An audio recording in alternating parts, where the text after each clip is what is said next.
welcome back to the Kneady Homesteader channel, you guys, and the fifth and final week in the 5 P's of Pantry Peace Workshop. We began this journey together 5 weeks ago, and today we are going to end it on one word that brings it all full circle: peace. As we talk about peace, we're going to make Thanksgiving bread together.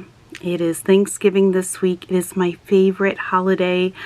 It is a time to really reflect, to have a grateful heart, to give thanks, to give praise, to gather together with family and friends. And it really is my favorite time of year. And so as we make this bread together, this recipe is already made in a video. I will leave a link to it up above for you so you can go and watch it. I'll also leave a link to my cornucopia video if you're interested in making a cornucopia for your table or your buffet. I put my bread rolls in it, so I'll leave a link to that video as well so you can go check that out. We're going to talk about peace and what that really means when it comes to your pantry and stewarding your home. Let's go make some bread together. Peace is what everyone thinks they're chasing when they build a pantry. Peace is what everyone hopes a stocked cupboard will bring.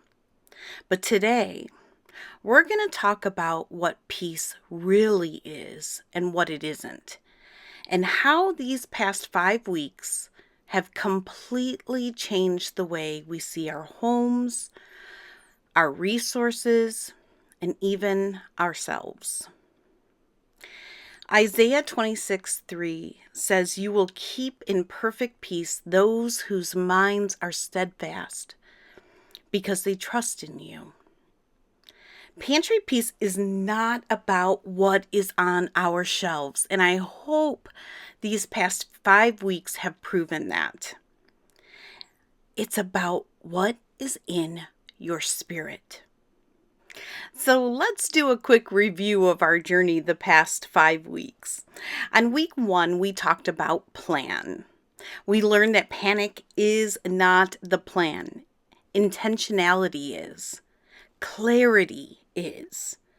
Knowing what you have, what you need, and how to move forward. That is the planning.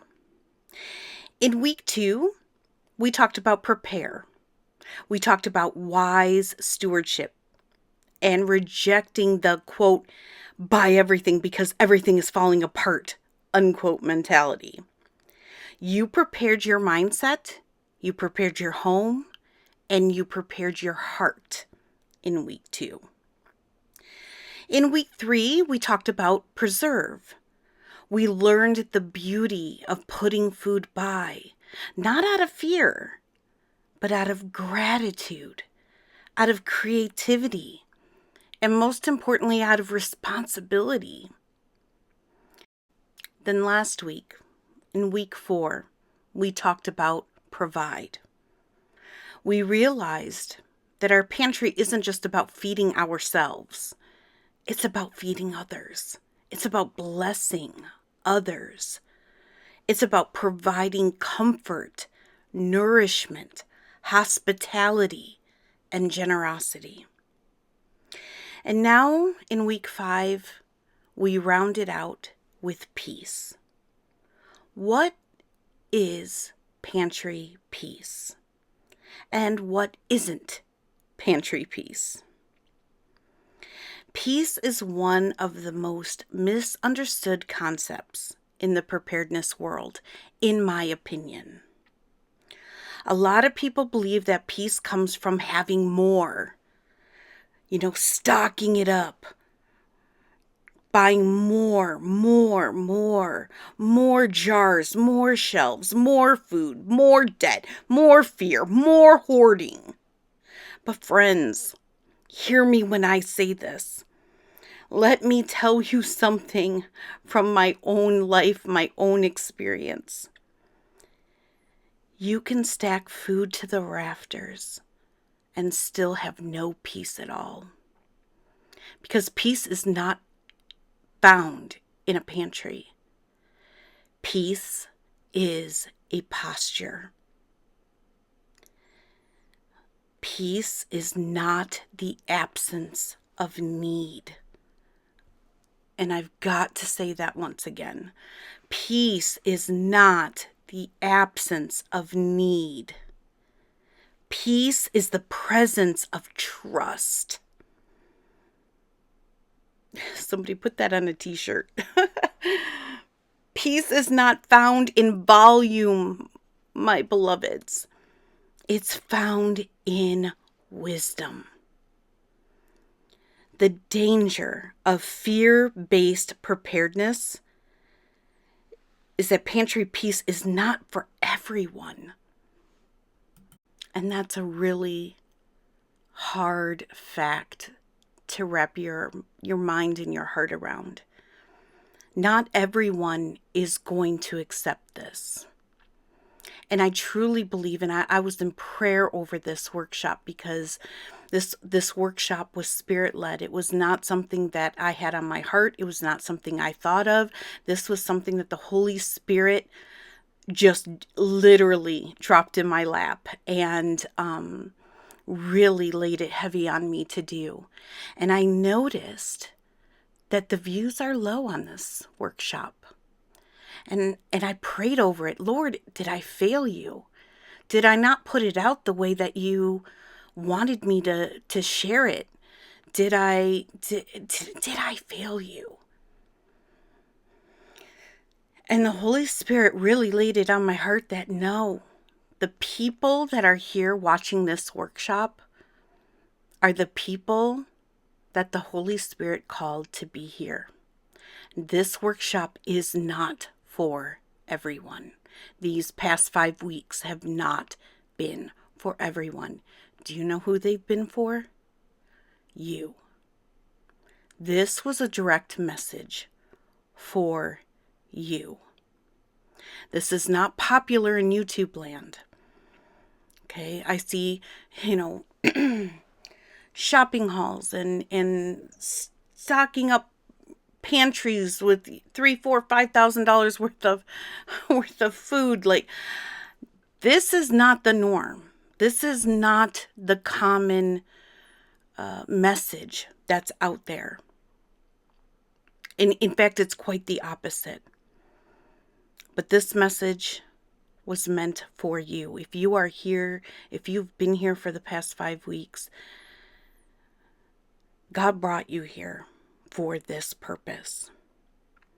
There's a huge sector of social media, not just here on YouTube, but Instagram and Facebook and TikTok,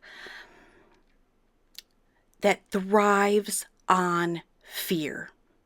They get clicks from panic. They get views from chaos. They get paid when the world feels like it's falling apart. And I see it time and time again.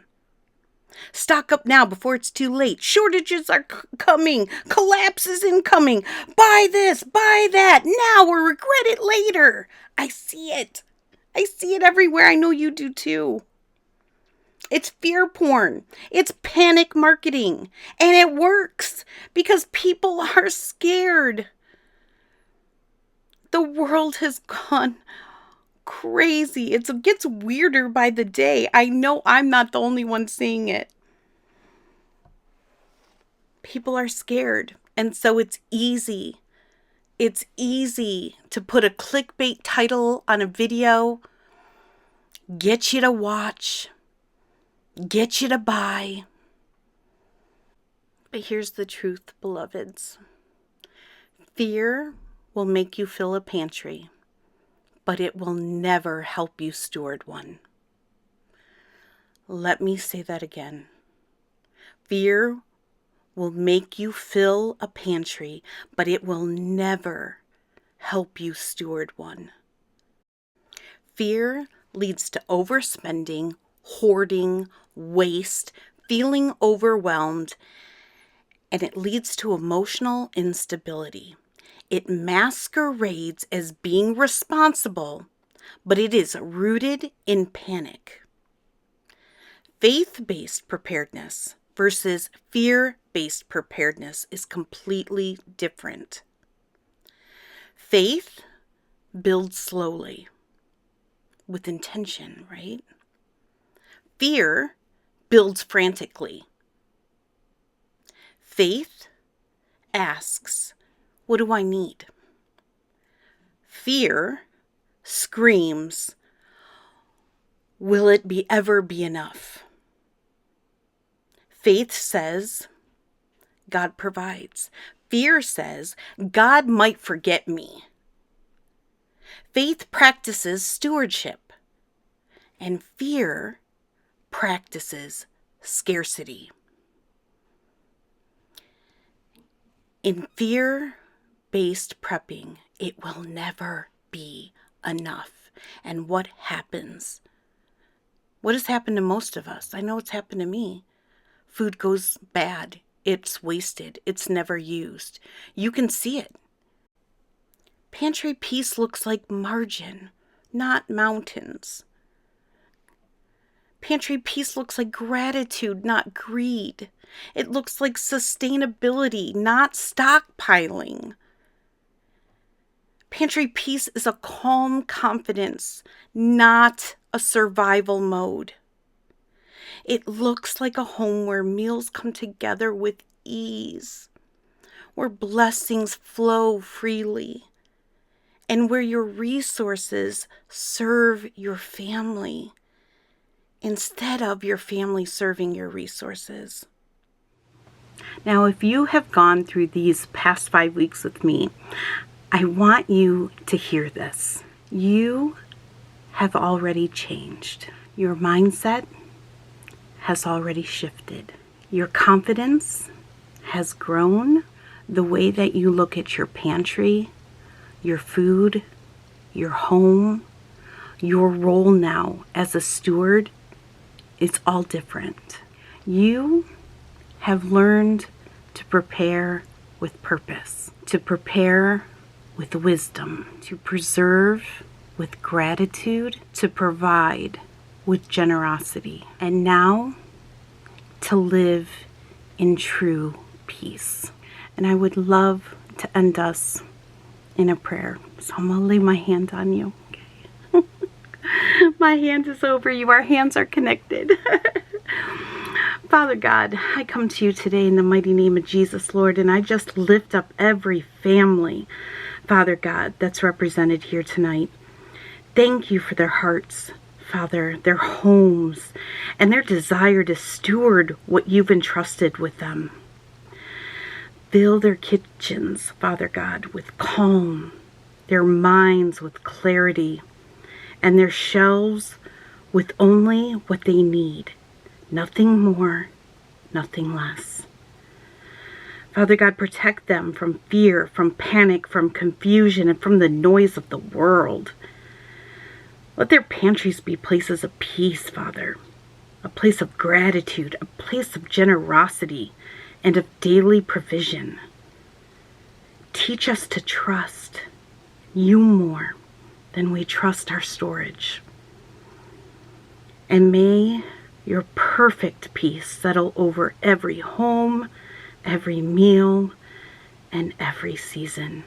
In your holy, mighty, righteous name, we pray. Amen and amen. Thank you guys for being here. I love you all so much, and I hope that this series was a blessing to you. Let me know down in the comments if you have any questions for me, and I'll be seeing you guys real soon. Happy Thanksgiving. God bless.